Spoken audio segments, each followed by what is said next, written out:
friends, Heidi here from Rain Country. God is good all the time, and I'm here today for another Monday This and That vlog where I talk about whatever topics come to mind, trying to answer some questions that may have come in the last week or so to lead you to some how-to videos I may already have out or let you know of videos yet to come. So let's get to the topics of today. So I decided in the video title I'm gonna put my pumpkin zucchini because that's what I'm calling this thing. Now, if you've been watching my garden updates or any of my this and that videos, you may have heard me talk about this before. This is supposed to be an Italian striata zucchini, and it was from the seed I had saved from last year. Now, rarely I'll save the seeds from my zucchini and pumpkin and plant again. I usually try to always get new seeds because I'm afraid of cross-pollination. But this year I decided to go ahead and try it and ended up with this. Now, when they came in, they were green. They looked a lot like zucchini except for the shape. Every single one was squatty like this. And I started thinking, you know, the first one that came on, I thought, well, the stripes aren't as defined as they should be, but it was a really good zucchini. And I thought the shape was just, you know, because you get odd shaped ones from every now and then. In fact, the year before I got one of my striatas ended up being a complete circle, like you can see in this image here. But so I started thinking, because since every one on that plant came in like this, I thought this has to be a cross-pollination because the stripes were not as defined. The color on the inside was a little more creamy looking than white. And I assumed at the time that maybe it cross-pollinated with my spaghetti squash, even though it didn't have any of the texture of spaghetti squash. I did like the flavor better than just regular zucchini. But as it sat on my counter after I brought in the last two so that they could mature and I could save the seeds because I really liked it, both of them eventually turned completely orange like a pumpkin. So I thought that was interesting. I decided to cut one into the one, and looks very much like pumpkin on the inside, like more like pie pumpkin because it has more meat than a regular pumpkin does, which is why I like pie pumpkins. And then I took that one, cooked it up, and then tasted it. It has a similar flavor to pumpkin, not quite as strong as your standard pumpkin, but still quite good. And then I took that one, remember it was the same size as this one, and I powdered it up. And this is how much space is taken up in the jar. This is one of those zucchini. Now let me go ahead and weigh this one so we can get an idea how much weight that is. Of course, you got to consider, you got to subtract the seeds and the skin because obviously I'm not putting that in there, though you could. And so let's weigh this real quick. So that is just about 65 ounces, which is just over 4 pounds. So you think about that, nearly 4 pounds of zucchini, all dehydrated up, made this much right here. And so this jar is way too big. So even when I decided to powder up that one, it's still only going to come up to about here. It's only going to fill up half the jar. So I'm going to actually put this in a half pint jar rather than a full pint jar because it's silly to put it into that much. But I want to keep it separate from my pumpkin powder. So here was the other comparison I was going to make color-wise. As you can see, this is the pumpkin I dehydrated up from last year, and this is the pumpkin zucchini because that's what I'm calling it. And you can see the color is just a little bit different, but not that much. And tasting the powder side by side, very little difference. So the reason I'm talking about this is I am definitely going to grow that again. Now this last year, some of you know, I only ended up getting 2 pie pumpkins. You can see them back there. Sometimes I can get a lot, sometimes I just get a few. And this last year, it started out so cold that it took way too long for my pumpkin to get going. But I didn't have any issues, even though my zucchini was behind, and it like zucchini always does, it always makes up for itself. And I got tons and tons of zucchini off my 3 plants. So if this does, which I think it will, if it does make a good pumpkin replacement in making pies, cookies, pumpkin dip, all those recipes I already have out there, pumpkin bread and so on, then I'm going to focus more on growing these. So hopefully the seed that I saved from the one that I have here will grow the same kind of zucchini next year. It doesn't mean I'll give up on growing pie pumpkins altogether. I'll probably still next year grow more just to make sure in case this one comes in differently next year. If it doesn't come in the same, at least I'll still have some pie pumpkins to fall back on. But if this gives me a lot more production in general, pick it younger while it's green, use it as zucchini, dehydrate it up the way I normally would, can it up, all the stuff I do with my zucchini, then take several of them and just leave them be. Bring them in before it freezes and let them turn orange. And then I can use them as a replacement for pumpkin and get a lot more from it that way. And that way I'm making the most of my garden. So that's why I wanted to bring this up. And you can, by the way, use sweet potatoes and other types of squash in replacement of, acorn squash, butternut squash, in replacement of pumpkin anyway, when you're making any of those recipes. So if those other squash grow better for you than pie pumpkins, consider focusing on those. And don't worry yourself so much about trying to get the perfect pie pumpkin or whatever. And by the way, I will link you back to the video I did last year on dehydrating pumpkin and its many uses. So this year I'm going to try using it to make a pie. I didn't do that last year, but with Thanksgiving coming up this week, I am going to be using the powders to make a pumpkin pie, see how well that does. I have used it in my pumpkin cookies and to make some pumpkin dip. And so, yeah, I'm going to be doing my main. That's what I'm going to be doing it all from this year, though, the pie and everything else. And I don't powder up my pumpkins, dehydrate and powder them up until after Thanksgiving anyway, because that's the other thing I like about them is they make good decor, just like my glass gen corn. And then after that, I can process it up. So I get decor for the fall, and then I get food. So another thing that I wanted to talk about is I am finally remembering to try this. So right now it's just an experiment. I cannot say for positive if it's going to work, but I've mentioned this as an option to people before when talking about making extracts, in particular like your medicinal extracts. So if you cannot have alcohol, or if this is something you want to feed to children, or especially giving a medicinal extract to children under the age of 1, and you don't feel comfortable using honey because of the big botulism scare, well, I started thinking, what are some other options a while back? And one thing that struck me, since I started doing most of my extracts, I make, be they flavored extracts or medicinal extracts, I make now with my homemade wine because it's virtually free and has a nice flavor, and honey, because, well, not only is it healthy for you, raw honey that is, it does also add some sweetness to whatever it is. So especially if you're talking about a medicinal extract, especially my pain extract, because it can be very bitter due to the feverfew, I've over the years been working on ways to make it taste better. Well, I found the best one I make with that is doing a 50-50 blend of honey and wine. But what if you're talking about young children or people who just can't have alcohol? Or maybe people are vegan and they don't want to have honey. So I decided finally, because I think this would be a good idea, to use some maple syrup, pure real maple syrup, not the fake garbage. And because maple syrup is not near as viscous as glycerin or honey, I decided to try using it by itself rather than diluting it down like you would with raw honey or with glycerin, because glycerin is also very thick. It's another non-alcoholic one you can use, but and it's fine for medicinal uses. But I've been trying to look at even more healthy choices than glycerin because it can have its own issues. So what I've started here, I just got it started yesterday, and I need to shake it up again.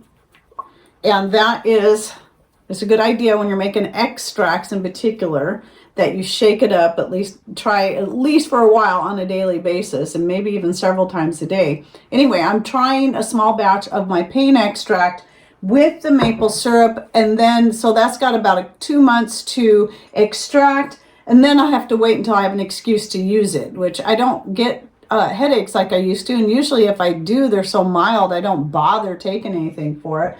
But I do want to sample it so I can find out whether or not this would definitely be a viable option for those who can't have the glycerin, the honey, or the alcohol for making their extracts. So anyway, I will definitely be getting back to you, but it's going to be at least a couple months out before I do once I find out how good this is going to work. I feel pretty certain it's going to taste a lot better than my original paint extract that back then I was using homemade vinegar because, well, it was free and it's a good solvent too, but it just makes everything, when you're talking about medicinal extracts, is pretty nasty. So, but you can use that as well. So something else I wanted to bring up, I've been meaning to talk about for a while. Now, last year I did a video, sometime last year, on making your own homemade baking powder, which is super easy. You really only need 2 ingredients, but if you're going to make up a bunch of any, it doesn't matter how much, more than just a single use at a time, you really have to add cornstarch. Now, you don't have to worry about your baking soda source. A lot of people have misunderstood and assume that baking soda comes with aluminum in it. No, it doesn't. So you can get Arm & Hammer baking soda and you don't have to worry about aluminum. Where aluminum is added is when they're making baking powder. And those are the ones you have to watch out for. So if you're buying a baking powder, look for one that's aluminum free. But it's so easy and cheap to make your own. In fact, cheaper to just make it yourself. And then you know you're not getting aluminum in it, that it just makes sense to keep the 2 items that you need for baking powder on hand, which is cream of tartar and baking soda. That's all you need. But if you're going to mix up any more than just one use at a time, you need to add some kind of starch to it. So you'll have to add, I can't remember what the ratio is, but I did cover it in that old video. But the purpose for the starch is to prevent the clumping. Because basically what you have is you have an acid and a base combined, and anytime you combine an acid and a base, it's going to clump. So the baking soda being the base and the cream of tartar being the acid. So I thought when I made this batch up last year, I thought with as much baking as I do, that it wouldn't be a problem for me to go ahead and mix the 2 ingredients together and then just use it. But right away, and I keep forgetting to talk about this, it clumped on me.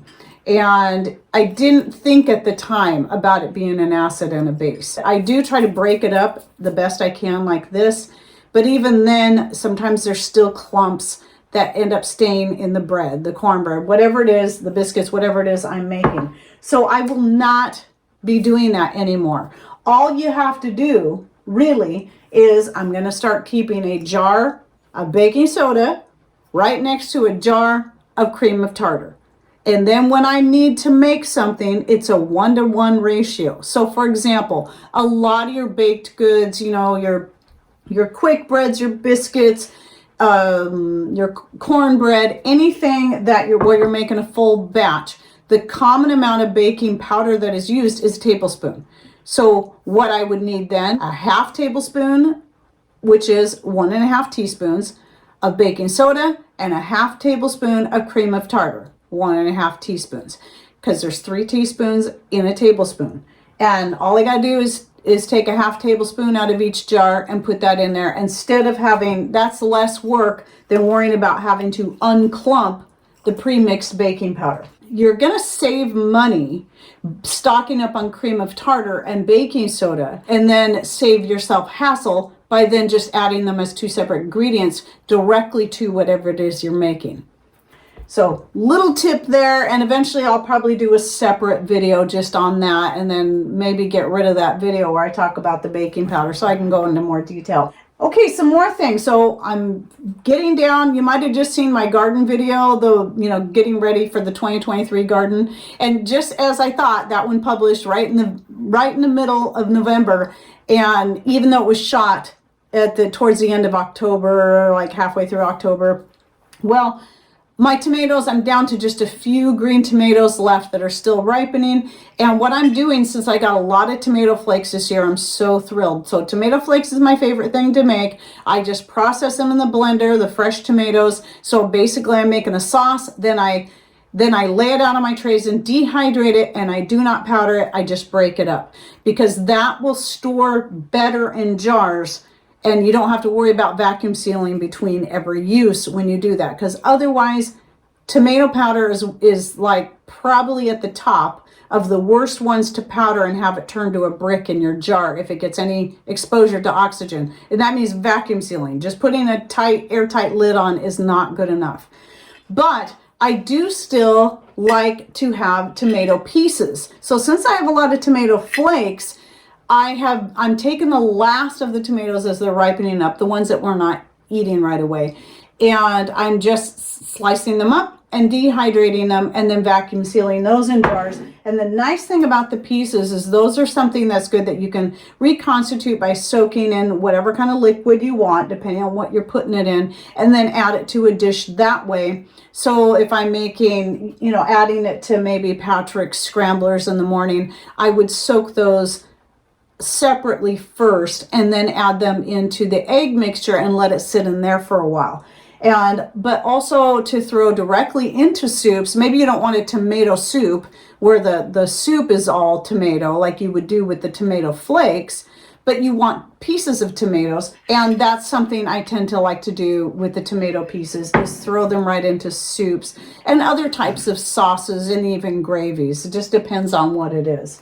Okay, and then something else I wanted to bring up was, and I'll say this right off the bat, I'm not an affiliate. I don't have any kind of referral link to give you, but I found this company. I was looking for, it's funny because I'm not big into polka dots, but I did want something red, and I wanted something that was big enough to hold either a stick of Kerrygold butter or 2 sticks of butter. There's only one in there right now because Patrick used up the last of the other stick last night. So I did a lot of hunting to find the perfect butter dish that would also, since I'm wanting to bring out more of the reds in my kitchen, I decided to go with this. Now my UK friends are going to like this because these are all handcrafted and hand painted in the UK. And so I am going to give you the link to the company. I actually found them first through Amazon just by doing a search, and then went directly to their store and found that you can actually get a better deal by going through the store. So for example, I did also get a spoon rest because I've been wanting a spoon rest for years, and then I keep forgetting to get one. So I don't always have to set out a whole plate. And that way it takes up less room and it looks nice.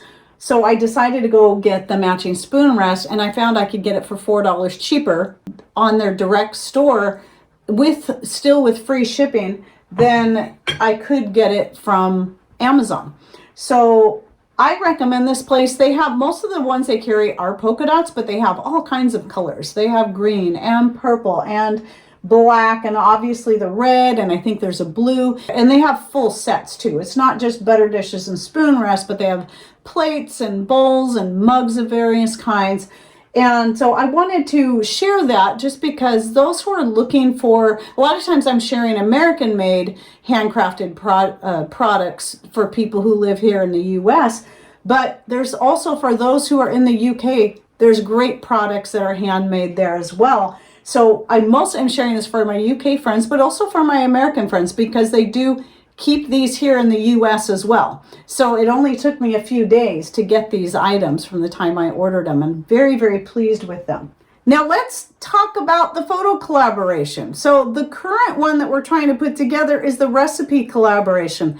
But I thought I would have a lot more people getting on board with my recipe collaboration. So far, I think I only have maybe 4, possibly 5 different entries to the photo collaboration for that one. So I'm going to extend it out farther. It's probably, I have no idea how late it's going to be, but please try to get your photos in as soon as possible. Now with the holidays coming up, I'm sure there's something you're going to be making based off of my recipes. There's got to be something, be it pumpkin dip or the pumpkin cookies, or even the wild rice stuffing or something. I have so many different recipes out there. I have all different kinds. I have dessert stuff. I have a whole playlist just on chocolate, be it a chocolate sauce to serve over something. I have like peppermint patties and peanut butter cups and so much more. So I'll link to the various different recipe related playlists, the chocolate, the dessert items like pastries, turnovers and so on. And then also the easy meals one, and I'll put that all in the description box. So please go look through the playlist and find something that you would like to make it, and do your own tweaks however you want. It doesn't have to be exactly my recipe. It just needs to be based off my recipe. And then take some photos and share those with me. So you're going to send those to raincountryhomestead@gmail.com. And if you're not interested in doing the recipe collaboration, I believe the next one I'm planning on doing is It's still kind of recipe related, but it's going to be anything based off of medicinal extracts, teas, and more. If you've got any of that stuff made up, take some photos and send those to me. And make sure on those emails that when you put in the name of the email, title it whatever collaboration it is. So recipe collaboration or medicinal collaboration, you can put that as, that would be the easiest way to differentiate the two, and then I'll drop them into the correct folders they go into. Okay, well that's it for my this and that for the week, and if you got any ideas, thoughts you want to share, go ahead and put those in comments down below. And thanks for watching.